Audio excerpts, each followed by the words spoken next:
Bonsoir à toutes et à tous, heureux de vous retrouver pour la tranche info en direct sur votre antenne Canal 10 Télévision qui commence sans plus tarder avec Info 10.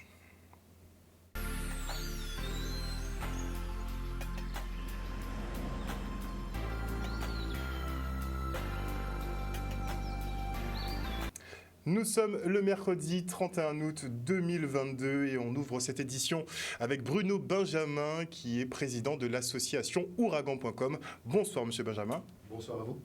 Alors on a tenu quand même à faire un point avec vous puisqu'on est un peu à mi-parcours pour la saison cyclonique 2022. On nous a dit que ce serait une saison qui serait agitée techniquement avec beaucoup de phénomènes prévus. Finalement, on n'a pas eu grand-chose. Vous me le disiez tout à l'heure, est-ce que ce n'est pas un peu, on n'est pas un peu dans une phase où le calme précède un peu la tempête ? Alors, c'est une éventualité. Je vous avoue que beaucoup d'observateurs sont relativement surpris de voir que la saison est plutôt inactive. On n'est pas loin du record des 61 jours d'inactivité, puisque le dernier phénomène enregistré, c'était la tempête tropicale Colline le 3 juin. Donc on attend de pouvoir si effectivement on va dépasser cette barre fatidique des 61 jours sans activité cyclonique.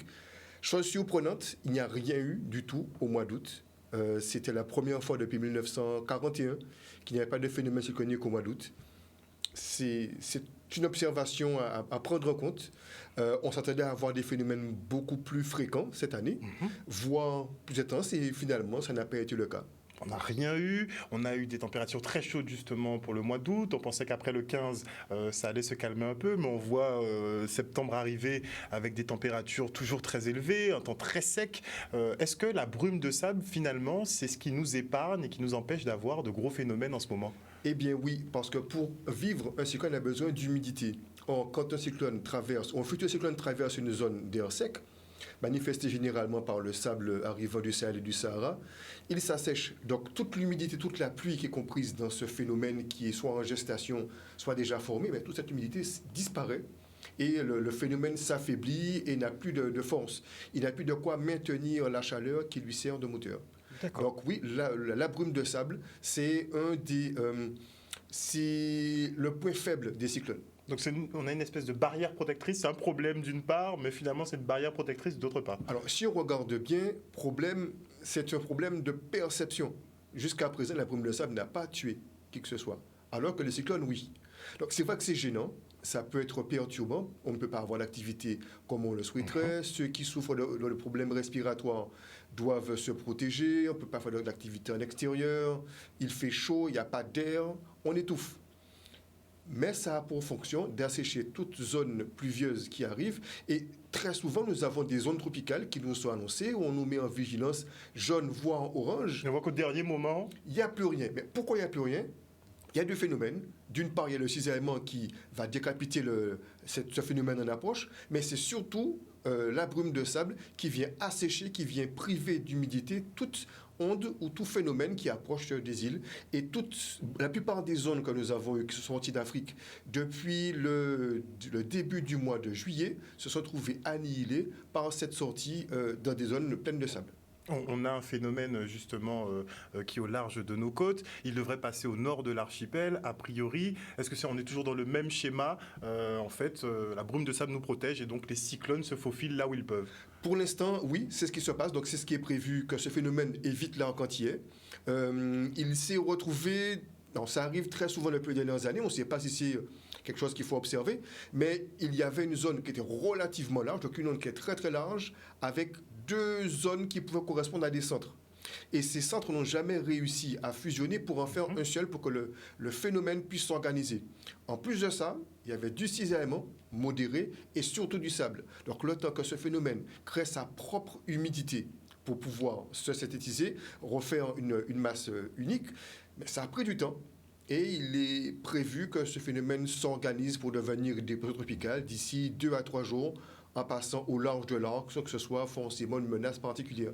Il est même possible que nous n'ayons même pas l'habituel panne d'Alizé, parce que c'est un phénomène qui est encore relativement faible, qui n'a pas de conséquences particulières. Alors, la brume de sable constitue donc un avantage pour nous en ce moment, mais on peut s'interroger, puisque techniquement, il y a une période qui est définie.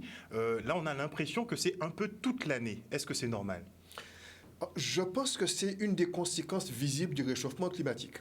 La brume de sable, c'est quoi? C'est du sable, c'est le sol arrivant des zones sahéliennes, donc c'est la zone qui se trouve entre le golfe de Guinée et le Sahara. Donc c'est une zone qui est plutôt aride, pas désertique, mais aride, et qui reçoit quand même des pluies de la mousson. Quand la mousson arrive de façon normale, le sol est humidifié, les plantes poussent, donc ça retient la poussière au sol. Et quand la saison est sèche, la saison sèche est beaucoup plus longue, il n'y a pas de mousson, cette poussière se soulève, rentre dans l'atmosphère et est apportée par les alizés jusqu'à nos côtes. Et peut arriver très facilement jusqu'aux États-Unis, voire jusqu'au Mexique. Donc, ce n'est pas un phénomène qui nous concerne, nous, ça concerne l'ensemble du bassin Atlantique Nord, donc ça provient du Sahel, et on sent que ce phénomène s'intensifie chaque année, soit par des phénomènes plus forts en intensité, soit par rapport à la durée. Cette année, ça a commencé très modérément, dès le mois de mai, alors que les années précédentes, on avait eu des vagues importantes dès le mois d'avril, donc ça a commencé un petit peu plus tard. Et après, il y a eu une vague qui n'a quasiment pas baissé, quelques jours comme ça de souplesse, où on avait une concentration moindre, mais beaucoup de jours où on avait beaucoup de sable. Et ça s'est observé, puisqu'on n'a vécu une petite sécheresse. La Martinique l'a plus subie que nous. Et puis, donc, pas de phénomène cyclonique qui nous menace, ou à peine une petite onde comme ci, comme ça. Donc plus la pluviométrie va baisser effectivement au niveau de l'Afrique subsaharienne, plus on sera embrumé finalement. C'est cela. Et qui dit embrumé dit protégé. Bon, on va dire que c'est un mal pour un bien. La nature finalement arrive à bien s'équilibrer. Donc est-ce qu'on a des prévisions par contre sur le reste de la saison? Est-ce qu'on sait à peu près à quoi s'attendre? Il y a des prévisions qui peuvent être faites à long terme, mais il faut être extrêmement prudent sur l'utilisation de ces outils parce qu'on a observé que les erreurs peuvent atteindre 2 ou 3 000 km.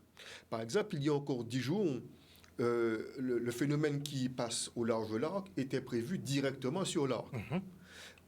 Les prévisions se sont affinées au fil du temps par rapport aux différents paramètres, qu'il s'agisse du sable, de la température de la mer, des courants directeurs. Donc, tous les paramètres se sont mis ensemble de manière à définir petit à petit une trajectoire qui s'est affinée. Et c'est ce qui s'est produit, le phénomène a passé au large de l'arc. On peut faire des prévisions relativement intéressantes jusqu'à 5 jours. Et c'est ce que fait le National Hurricane Center. Il ne se prononce pas au-delà de 5 jours. Donc, même s'ils ont des paramètres leur permettant de savoir qu'un phénomène peut se former ou apparaître 7, 8, 9, 10 jours après, ils ne vont pas forcément le présenter, donc le mettre en avant. Ils vont l'utiliser en disant, voilà, ce phénomène pourrait devenir quelque chose. Et c'est ce qu'on voit sur les images qui résument leurs informations, c'est qu'il y a des codes de couleurs. Donc quand on a un phénomène qui est jaune, ça veut dire qu'il ne va pas se développer tout de suite. Il va peut-être prendre 4, 5, 6, 8, 10 jours pour pouvoir se renforcer. En orange, c'est qu'il va se renforcer plus rapidement, et en rouge, c'est que c'est plutôt imminent. On est dans les 2-3 jours avant qu'il se forme. Et c'est ce qu'on observe. Donc, ils font des prévisions jusqu'à 5 jours. Et jusqu'à 5 jours, il y a actuellement une onde qui est au large du Cap-Vert, qui se trouve entre le Cap-Vert et l'Afrique de l'Ouest, qui devrait devenir 2 jours à tout casser une onde tropicale, une dépression tropicale, peut-être plus. On a dans le nord de l'Atlantique, on va dire à mi-chemin entre les Bermudes et les Açores. Donc l'Atlantique nord subtropical, on a une onde qui se renforce vite, qui s'organise vite, et qui pourrait devenir un phénomène subtropical. C'est très bien. Donc pour l'instant, il ne menace aucune terre habitée, mais il faudra voir ce que ça va donner dans les jours et semaines qui viennent. C'est un phénomène qui va rentrer dans les statistiques. Donc on va l'observer. Et puis il y a notre fameuse onde qui passe au large. Et on surveille parce que sur l'Afrique, il y a encore 2 zones qui sont observées pour savoir si elles ne vont pas sortir les jours prochains et pouvoir nous menacer à terme. Est-ce qu'on peut dire que les algorithmes utilisés justement par Météo France ou le NHC sont extrêmement précis, ou bien on continue à avoir des mauvaises surprises, puisqu'on voit souvent, on a des pronostics, on va dire entre guillemets, où on nous dit on aura une grosse pluviométrie à tel moment, finalement on l'a pas. Quand on n'a pas prévu la pluviométrie, finalement on se retrouve inondé. Alors est-ce que justement les prévisions sont très précises maintenant? Alors ça s'affine, mais il faut bien garder à l'esprit que la météo n'est pas une science exacte. Donc il y a une marge d'erreur qui petit à petit est en train de se réduire. Mais jusqu'à présent, les prévisions sont relativement bonnes. À 3 jours, à part quelques phénomènes qui sont bizarres, on va prendre par exemple le phénomène Dorian en 2019, qui lui était extrêmement bizarre, qui a déjoué tous les pronostics durant toute sa vie, de 1000 km à l'est de Barbade jusqu'au passage sur les États-Unis, en passant par les Bahamas. Ce phénomène a déjoué tous les pronostics. Pourtant, Si on met ce phénomène à part, les prévisions sont relativement fiables jusqu'à 3 jours. Concernant Météo France au niveau local, il faut savoir que quand on déclenche une vigilance, elle est faite par rapport à des prévisions la veille. Parce qu'on ne va pas décider qu'on déclenche une vigilance à 6 heures si la veille à 18 heures, on n'a pas des éléments suffisants pour pouvoir dire « Ok, demain matin, si tout se confirme, on balance la vigilance. » Donc, il est normal que pour la protection de la population, cette alerte soit déclenchée de manière à anticiper. Après, là où il y a une petite réactivité à avoir, c'est pouvoir déclencher la vigilance, soit passer d'orange à rouge, de jaune à orange, orange à rouge, ou descendre, ou remonter 2-3 fois. Il manque parfois un petit réseau d'informations sur place qui permettrait de dire, OK, il y a de la pluie que sur tel endroit de la Guadeloupe. Et on n'a pas la capacité ici, pour l'instant, de faire des prévisions sur une petite zone géographique. Donc on met une vigilance globale pour la Guadeloupe et tout le monde doit savoir, puisqu'on passe quasiment tous en Guadeloupe par les abîmes ou par Bémao. Donc il est bien que la Guadeloupe entière sache qu'il y a une vigilance, qu'il y a peut-être un endroit en Guadeloupe qui est touché. Après, il est possible qu'à terme, quand les moyens techniques le permettront, qui coûte relativement cher. Si parce que le Japon, je crois, ils sont extrêmement précis sur... Porto Rico, les Américains aussi. Ils font des alertes tornades à 3 minutes près. Donc, on a la capacité technique qui existe d'avoir des prévisions très fines. En Guadeloupe, je pense que le Doppler coûterait excessivement cher. Il faudrait que le Doppler soit mutualisé sur toutes les îles entre Sainte-Lucie et Saint-Kitts, qu'elles soient basées sur une des îles dans cette zone pour que ça puisse être efficace. Pour nous seuls, un Doppler, c'est un petit peu cher. Mais de toute façon, il faudra mutualiser avec la Caraïbe. Ça servira à tout le monde. Alors, ça se fait déjà à d'autres niveaux pour l'aide post-cyclonique ou post-catastrophe avec la CDMA. Mais pour l'instant, au niveau météorologique, ce n'est pas encore le cas. C'est la collaboration, notre radar de Désirade est envié par toutes les îles de la Caraïbe parce que c'est le radar qui voit le plus loin à l'est. Espérons qu'on puisse aller plus loin que ça. De toute façon, l'appel est lancé de façon à ce qu'on ait des prévisions très précises parce que la population, quand elle est prise au dépourvu, on l'entend babiller comme il se doit. Donc, les prévisions sont à 3 à 5 jours. On ne sait pas trop pour les semaines à venir. Mais votre avis personnel, vous êtes confiant? On va passer tranquillement cette saison? Mais je vois que les instituts qui font des prévisions, qui sont des instituts qui font des calculs depuis de très nombreuses années, la Colorado State University travaille depuis près de 40 ans. Donc, ce sont des méthodes qui sont rodées. Jusqu'à présent, ils ne se sont pas trompés. La Niña est présente et même très présente. D'ailleurs, on se demande si ce n'est pas un La Niña aussi puissant qui fait que le temps est complètement chamboulé. Donc, ce qui était prévu ne se réalise pas. Moi, je confie en ces instituts. Même si leurs chiffres ont baissé, ils sont passés de 20 à 18 tempêtes tropicales prévues pour la saison. On en a eu 3, ça veut dire qu'il resterait entre... un beau paquet quand même. Voilà, ça fait 14. On peut avoir des phénomènes relativement faibles, mais qui sont comptabilisés comme tempêtes tropicales. Et même les tempêtes subtropicales sont comptabilisées dans ce nombre. Oui, je pense que d'ici la fin octobre, on peut avoir plusieurs phénomènes, pas forcément qui nous concernent, mais dans le bassin, oui. Cette année, il fait très chaud. J'entends les gens dire il fait très chaud en ce moment. Ça veut dire qu'on aura la contrepartie derrière. Alors, ce n'est pas la température de l'air qui fait cyclone, c'est la température de la mer. Parce que le cyclone a besoin d'une mer chaude. Et il faut observer si cette mer est chaude, non seulement ici, mais également dans l'Atlantique. Parce qu'elle peut être très chaude juste au niveau des côtes africaines, se refroidir en dessous de 26 degrés. Et là, le cyclone n'a plus son carburant pour pouvoir se maintenir en vie. S'il y a cette partie-là, ce petit élément qui manque, les cyclones ne peuvent pas survivre, on n'a pas de menace. En revanche, si l'Atlantique reste chaud, ou s'il continue à chauffer, oui, effectivement, on peut avoir une activité importante. Et vu les statistiques qu'on a actuellement avec l'essentiel de l'Atlantique à plus de 26 degrés, on pourra avoir des phénomènes qui évoluent dans le bassin. Je ne suis pas sûr qu'on va atteindre les 20, comme on l'a craigné au début de la saison. Mais même 16 ou 17 tempêtes tropicales, ça serait un nombre raisonnable. Et puis, ce serait peut-être la fin du cycle de l'hyperactivité. On a eu tellement l'habitude, depuis 2016-2017, d'avoir plus de 16-18 phénomènes avec des tempêtes tropicales toutes les semaines, que maintenant qu'on a une activité affaiblie, presque normale, qu'on est surpris. Limite aux demandes. Oui, Ce qui est bizarre. tout à fait. Alors, vos conseils justement pour la population en cas effectivement d'événements cycloniques, puisque vous faites beaucoup de sensibilisation aussi, notamment sur les kits cycloniques. Alors, la première chose, c'est qu'il faut se préparer. Le kit, c'est très très bien. Il faut le faire. Ça, on sait tous le faire. Ou si on ne le sait pas, on va toujours trouver quelqu'un qui aura les formations, qui va pouvoir dire ce qu'il faut acheter, ce qu'il faut préparer, comment se préparer pour passer dans le cyclone. Mais la préparation personnelle, la préparation familiale, ça aussi c'est important. Et on n'y pense pas. C'est le fait de s'asseoir, discuter en famille pour dire qui fait quoi dans la maison. Qui va démonter l'antenne, qui va s'occuper des animaux, qui va rentrer les plantes, qui va s'occuper des serpillères, qui va déplacer le kit. Où est-ce qu'on va ranger le kit?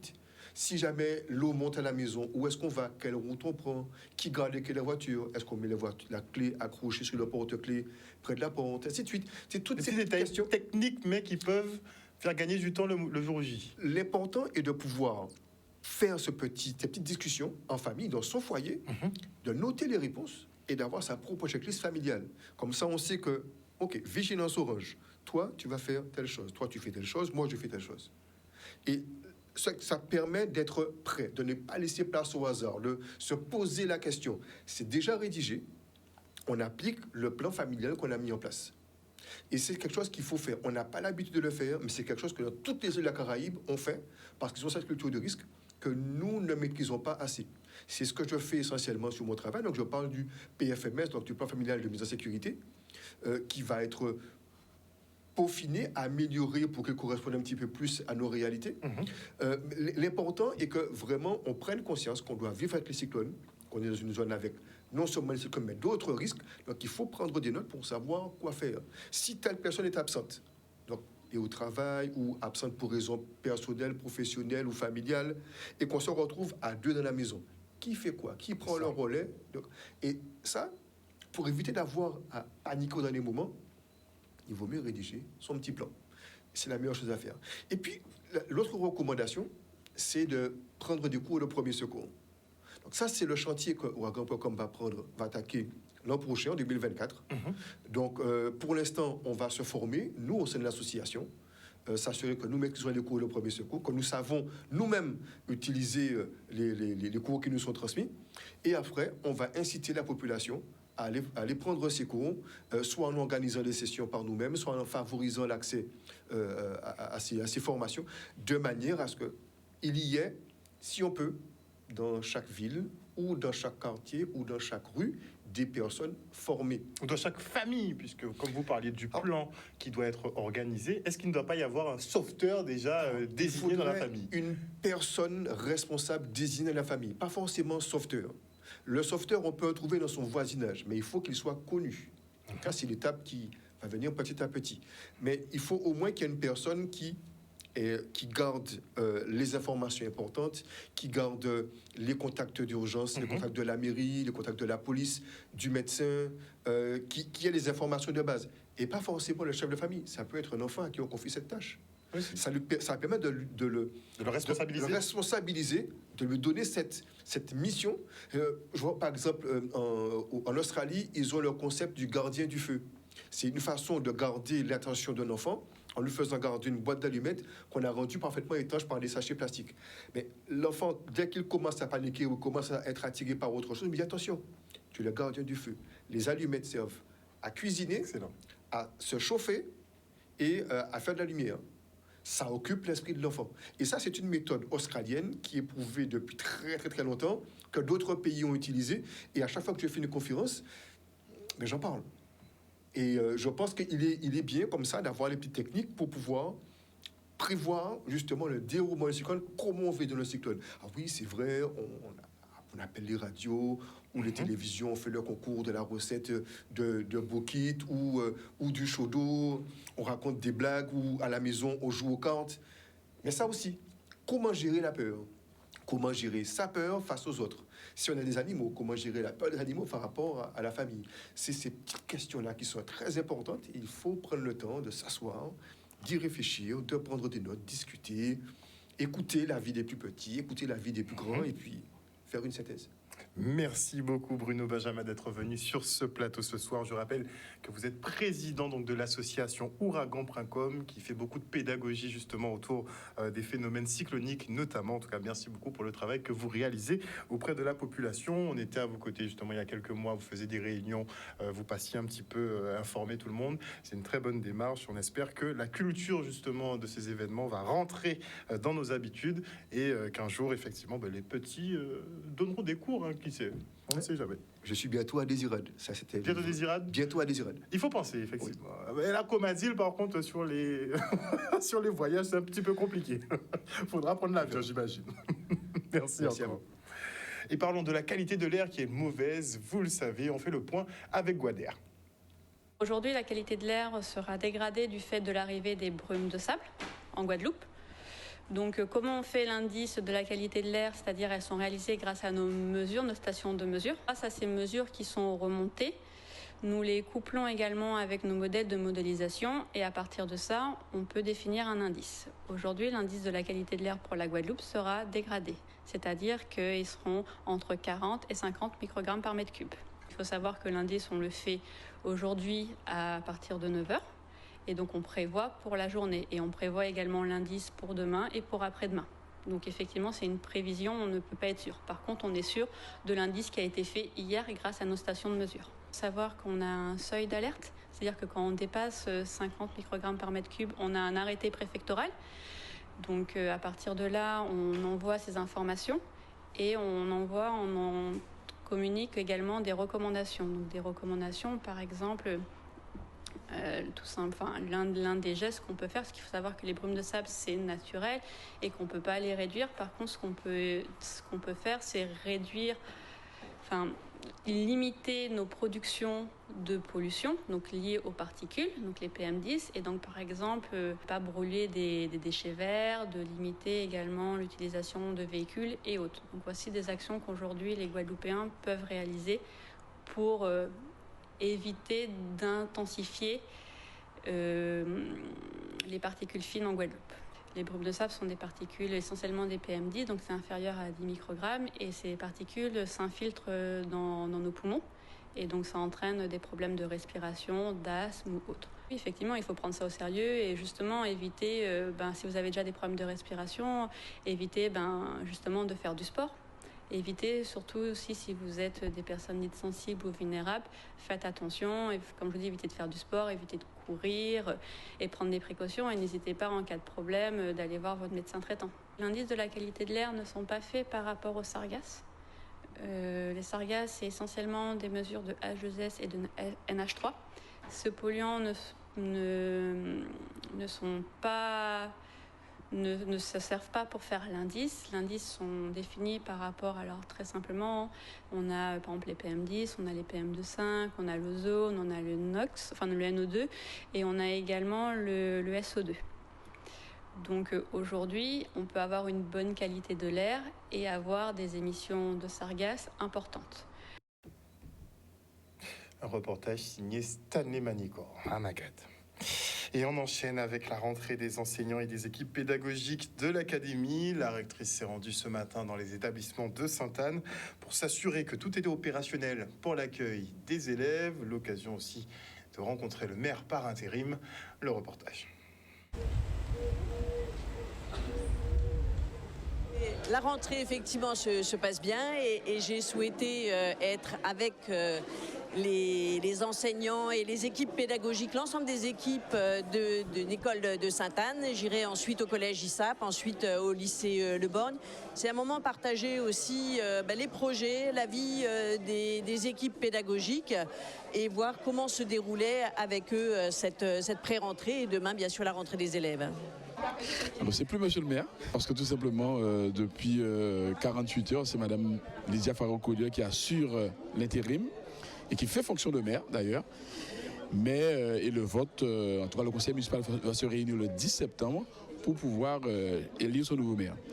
Sinon, concernant cette rentrée, c'est la continuité d'engagement.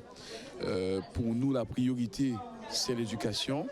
Nous avons fait beaucoup d'efforts et je profite pour remercier l'ensemble de la communauté éducative, que ce soit les enseignants, que ce soit le rectorat, que ce soit les agents ou bien évidemment les élèves ou les parents d'élèves, pour mettre en œuvre la politique municipale. Et aujourd'hui, nous sommes quand même assez satisfaits de tous les efforts que nous avons accomplis, mais il reste encore beaucoup à faire. Nous pouvons encore, grâce à la situation budgétaire que nous avons assainie, nous pouvons encore mettre encore un peu plus de moyens. Comme cette année, c'est quand même plus de 900 000 € pour des travaux, sans compter l'accompagnement au niveau des citernes. Maintenant, l'ensemble des citernes sont équipées en ACS. Et donc, c'est aussi un honneur pour nous de voir Madame la rectrice et toute son équipe d'effectuer cette rentrée scolaire à Sainte-Anne. Alors déjà, je peux dire que c'est une rentrée qui ne sera pas comme celle que les rentrées précédentes, 2020-2021, puisque la pandémie semble s'estomper. Donc j'ose espérer que nous aurons une année scolaire normale. Donc c'est vrai que je vois un petit peu l'engouement des enseignants et tout va bien se passer. Comme je l'ai dit, l'éducation a toujours été une priorité pour la ville de Sainte-Anne dès notre arrivée en 2014. Et c'est vrai que nous mettons tout en œuvre par les moyens, on a un budget important qui est mis en place pour pouvoir assurer la rentrée des enfants et des enseignants et leur assurer un meilleur accueil. Un sujet signé Michel Depape. Et dès demain, les élèves rejoindront les bancs de l'école et pour l'occasion, ils se font tout beaux. Les coiffeurs sont donc pris d'assaut avant le jour J. Stanley Manicor s'est rendu au Design Barber à Grand-Camp. Doucement mais sûrement, là il y a pas mal de monde. On essaye de voir comment gérer la crise. Bon, c'est-à-dire que là, on est un petit peu pris de court puisqu'on a un coiffeur à nous qui devait être là, qui n'est pas là, mais là ça va, tranquille. Là, on établit une petite liste histoire de voir comment on organise ça. Et puis on fait ça tourner tranquillement. Entre hier et aujourd'hui, ouais, c'est vraiment les périodes où il y a du monde, quoi. C'est là que ça tourne, quoi. Comme il y avait pas mal de fêtes, des festivals, il y avait du monde, mais c'est quand même à la rentrée que c'est vraiment plus intéressant. Bon, c'est maman qui m'a dit de venir pour être beau pour la rentrée. Je ne suis pas très impatient. Là, on est plus sur un public jeune, d'enfants, parfois des adultes, mais c'est vraiment les enfants, quoi.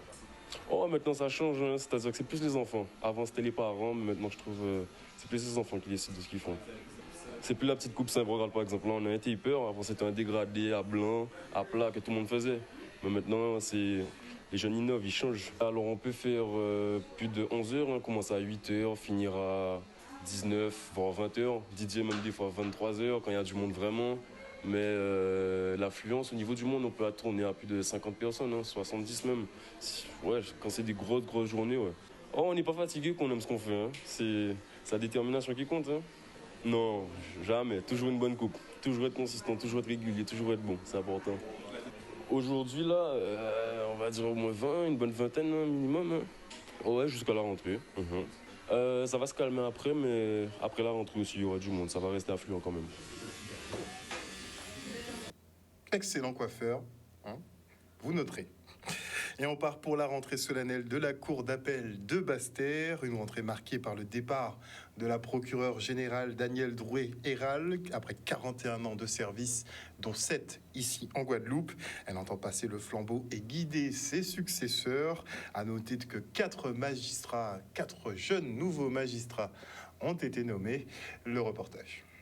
C'est terriblement émouvant puisque j'arrive au bout de 41 ans de service, si l'on comprend l'école, hein, le passage à l'école, et que là, ce matin, je passe le témoin aux jeunes gens qui engagent, eux, ces années de carrière. Et je trouve que l'image est magnifique. Bon, ce sont des jeunes magistrats qui prennent leurs fonctions. Ça sera leur première fonction ici en Guadeloupe. Ils ont fait le choix de la Guadeloupe. Ils sont 4 à l'avoir fait ici, sur une promotion de 290. Et ils prennent chacun leur fonction. La prestation de serment est une fonction très symbolique qui marque l'entrée dans la profession. Elle fait suite à une première prestation de serment en tant qu'auditeur pour pouvoir suivre la formation. Et ensuite, c'est une prestation de serment qui rappelle les fondamentaux déontologiques de la profession. Je suis heureuse de ce qui s'est passé. Vous savez que j'ai passé 7 ans ici. Je suis très heureuse de ce qui s'est passé pendant ces 7 ans parce que nous avons réussi collectivement à faire évoluer cette cour dans le bon sens et ça va se voir dans les années qui viennent puisque sur le plan immobilier notamment, il y a un très gros projet qui est en marche et qui ne va pas tarder à se voir comme celui de la prison se voit aujourd'hui. Et puis, nous sommes entrés dans la modernité aussi. Ça ne se voit pas nécessairement de l'extérieur, mais à l'intérieur, nous avons vraiment évolué dans nos pratiques.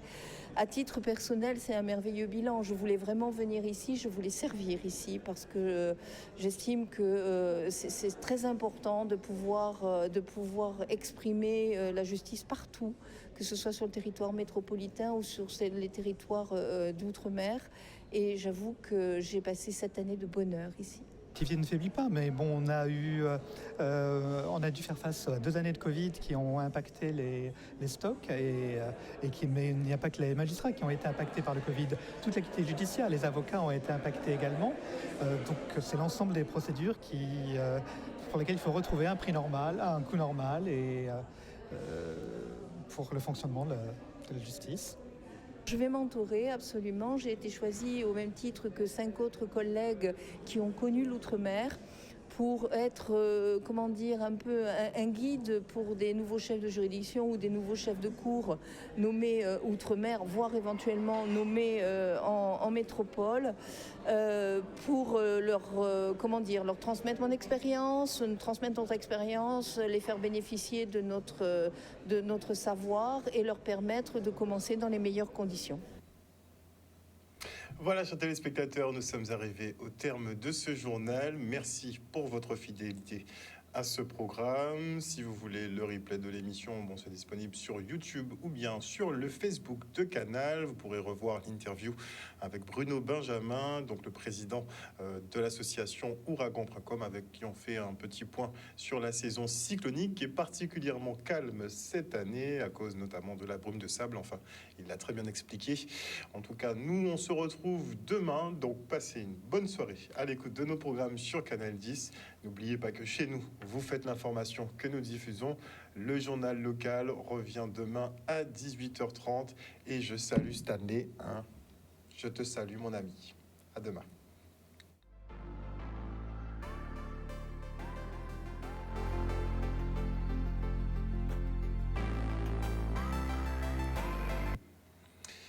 À venir dans la tranche info sur Canal 10, la suite du programme. Et avant la coupure pub, les traditionnels bonsoir. Je vais commencer du bas pour changer. Bonsoir à Grande Gueule. Bonsoir.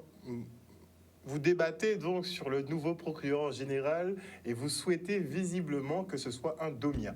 La demande est claire, nette et précise. Bonsoir à Moïse Caramel, à Mieli Pops. Bonsoir à Kaki Red, à Pared. Bonsoir à Agnès Bolmin, à Lydia Luce. Bonsoir à Joanne Orion. Bonsoir à Moïse Tézénas, à Teddy Bamberg. Bonsoir à Patricia de Normandie, à Julie Noglotte, à Wilma Blondeau. Bonsoir au général Franck Abar.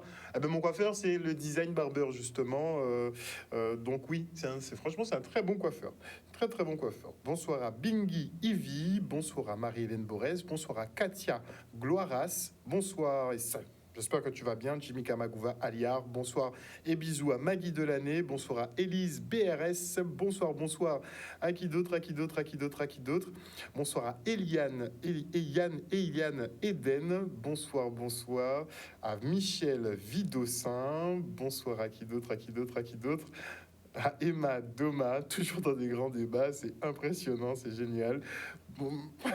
Le général, tu es dur ce soir, le général. Vraiment. Bonsoir. Je vais m'arrêter pour ce soir. En tout cas, merci à toutes les idées que vous me donnez dans le fil d'actualité. C'est top. On se retrouve demain pour une prochaine tranche info. Bisous tout le monde.